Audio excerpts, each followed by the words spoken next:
Two companies control the world, and yet you don't know who they are.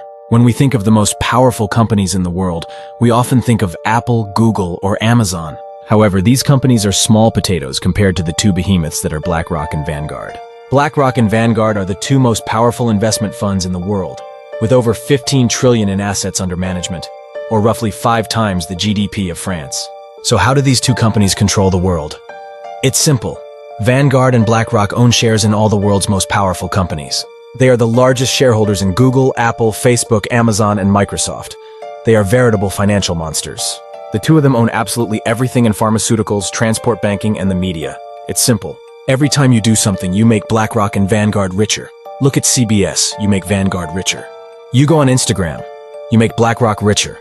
You buy an iPhone, you make Vanguard richer. And the terrifying thing is that when you make Vanguard richer, you also make BlackRock richer because the two companies are each other's largest shareholders.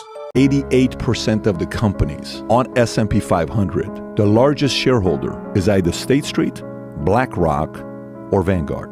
88% of them. Well, how big is BlackRock? $10 trillion. How big is $10 trillion? Only 2 countries have a bigger GDP than what BlackRock has, US and China. That's how big BlackRock is. And then you see their influence in defense contracts. If you Google top shareholders of Raytheon, BlackRock, Vanguard. Okay, let's go look at Hollywood. Same thing you see there. Let's go look at pharmaceutical. And you're like, wait a minute. These guys essentially have a monopoly. A billionaire to these guys is nothing. They got the kind of control that make companies fire boards. They can replace CEOs. They can replace leaders if they don't like. This is a list of the top institutional owners of BlackRock and how much of the company they own. And if you visualize it, it looks like this, where the whole square is all of BlackRock's stock, and they get a percentage of that square based on how much they own. And the important colors to note are that white symbolizes us, retail investors, and gray symbolizes insiders that work at the company. So that would be like Larry Fink's stock, among other people. And everything else is other giant corporations, investment banks, like BlackRock themselves own a little bit. State Street owns some. Capital World Management owns some.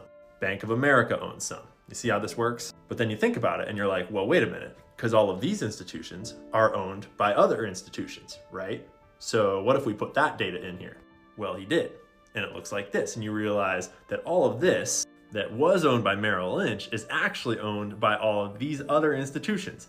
And a little bit of us, retail, up there at the top. But here, we've only replaced Merrill Lynch's section. What about all of these guys? Well, then it looks like this. Remember, white is retail investors like you and me, and everything else is giant mega corporations. And if you go one layer deeper, filling in all those corporations with their corporations, you see how this program's working? And so then we simplify it to just black, gray, and white. And this is who owns BlackRock. White is retail investors like you and me. Gray is insiders at all of these corporations like CEOs and other executives. And black is just corporations owning each other. We'll call it megacorp. This is the same process done for Bank of America and for State Street and for Best Buy, Amazon, Macy's. Groceries, food, ingredients, building and selling homes, even less white, meaning us, retail ownership. See, when all of the owners own each other, all of their interests are aligned. BlackRock wants State Street to do well because State Street wants BlackRock to do well because they both own each other. So who is the real final boss behind all the money? Well, isn't that the $1 million question?